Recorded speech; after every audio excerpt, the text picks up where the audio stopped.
Confirmed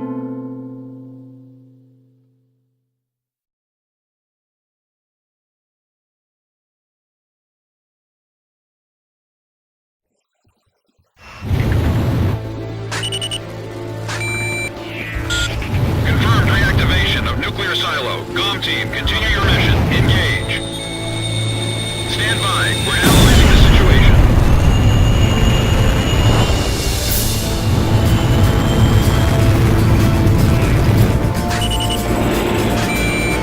Here comes the snow.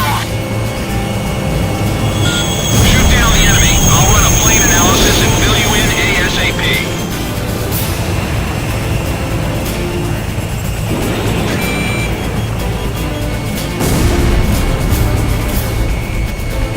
Forces arrival.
So this is the hidden truth about the war. And this is where his trail ends as well. The impact of the 7 nuclear detonations on the world's psyche was great. Those who witnessed the carnage went on to organize a global arms reduction. Perhaps they were admonishing themselves. Furthermore, the existence of V2 was concealed. The events that occurred after the war faded from people's memories, and these men were also sealed away from history. Maybe this was one path to achieve peace. And here the curtain falls on this story. However, that does not mean their own stories came to an end. I fly under the code of knighthood. It's no surprise, since we soldiers are the descendants of the Belkan Knights. We protect the meek and give our lives for honor, but that does not mean that we are generous, since generosity will cost us our lives. If the pilot survived to the end of the war, he must have carried out these rules. I bailed out and landed here. The captain was gone. I've lived a comfortable life since then, and I probably have him to thank for that.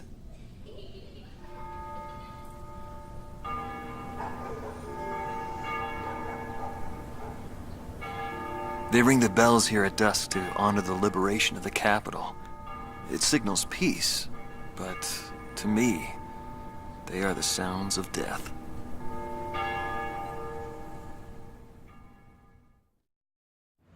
When a fighter plane goes down, that's the end.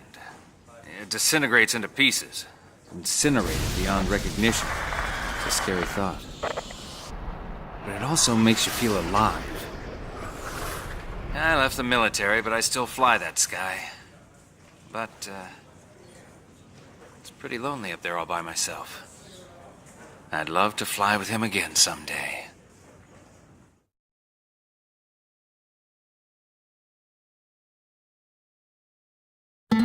Marcela Vasquez, the Espada team's number 2 and former member of the Sapan Air Force, 9th Air and Land Division, 11th Tactical Fighter Squadron. She is thought to be a survivor of the coup d'etat squadron. She currently earns a living as a dancer.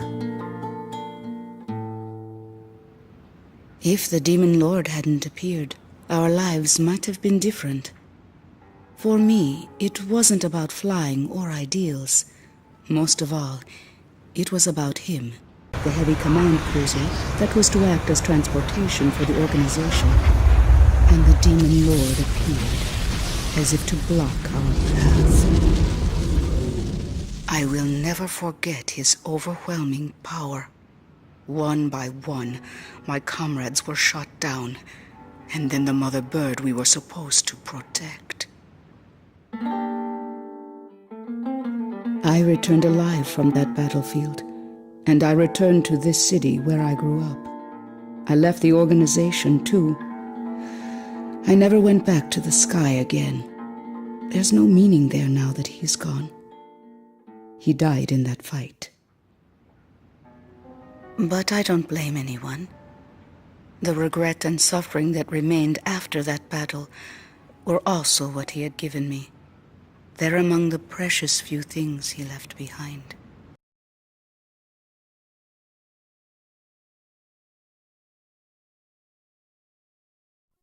Anthony Palmer, former lieutenant of the Ocean Air Defense Force, 8th Air Division, 32nd Tactical Fighter Squadron. He's been missing for some time, along with Captain Bristow of the same unit, since the decisive Battle of Valdreich. Captain Bristow is rumored to be one of the founding members of A World with No Boundaries. Palmer's ties to the captain have led many to believe that he is a high-ranked individual within the group. He currently works for an insurance company based in Aurid, the capital city of Osea. Demon Lord was right. Everything he touched fell apart. I thought I was watching magic. When I was in the military, they called me an ace too. I got medals for my actions on numerous battlefields. I never felt fear toward an opponent. The same went for my ideals. I wasn't afraid to take on even an entire country. But when I was fighting him, something felt different. At first, I didn't know what it was. It wasn't until I noticed my hands shaking on the flight stick that I realized. It was fear. It's embarrassing, but once I felt that, I couldn't fly anymore. I felt guilt toward my companions at the time. There's always a war somewhere, and I'm sure he's on some battlefield somewhere fighting even now.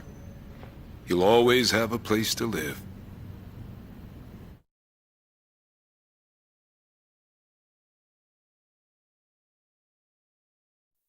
Larry Falk, also known as Solo Wing Pixie.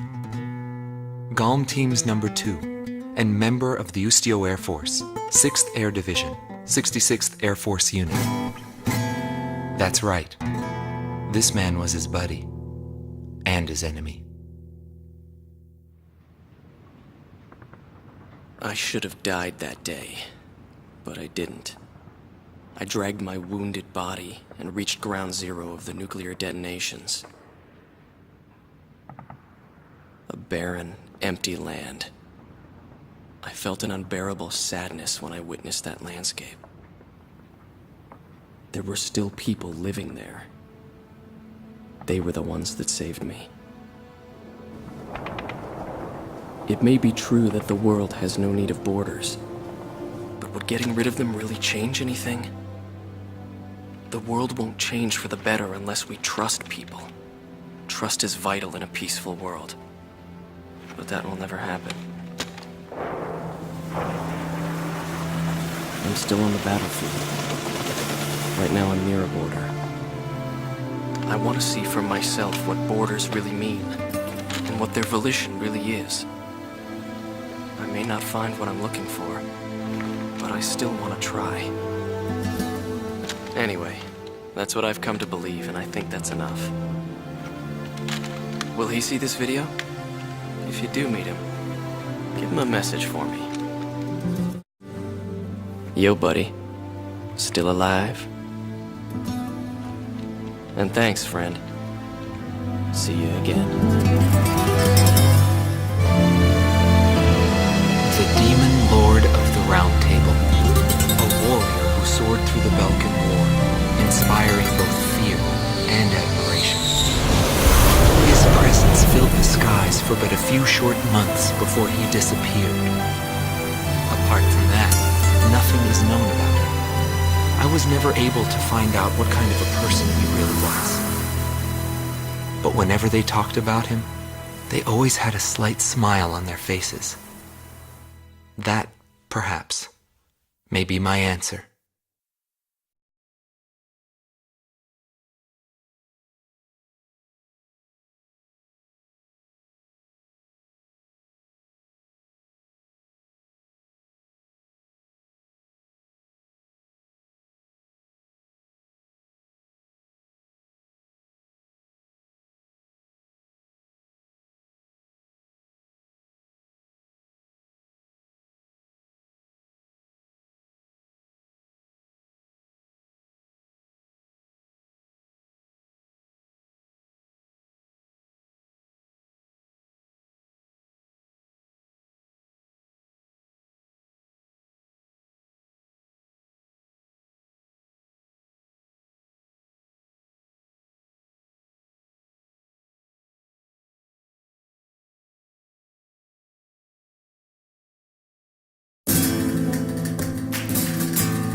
Copy.